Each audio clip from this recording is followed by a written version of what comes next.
sisig. Chicken sisig.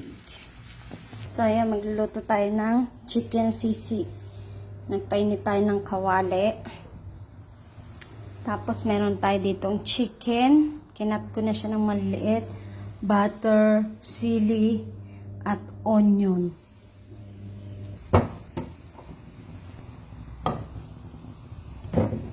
Ilagay na natin yung half ng onion. Ayan. Hanggang sa maluto.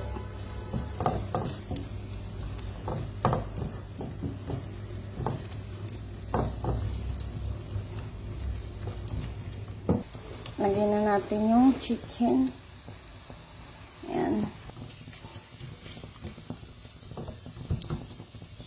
Ang toyo, konting toyo at paminta. Ayan, paminta. Ayan. Tapos toyo. Di ko na siya sinukat. Sa inyo na yan. Anong trip niya? Tapos saluin natin. Titira natin ditong onion at yung sili. Wala tayong siling red. Di pa ako nakapag-market. Kaya yan na lang muna. So, ayan. Haluin. Mamain. Yan, haluin natin.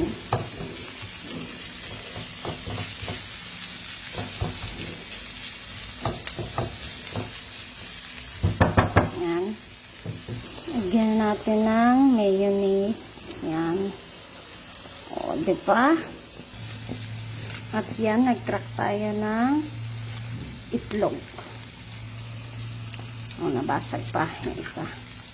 O, diba? Meron na tayong lutong bahay na sisig. So, napakadali lang ng ating sisig na chicken. Ganyan din, kung sakaling magluto ay ng pork, ganyan lang din kasimple mga idol. So, try nyo na rin mga idol. Para meron na tayong sisig sa bahay. Sarap na naman ng kain ni Honey nito. Happy Mansari Honey. Ito yung regalo ko na sa'yo.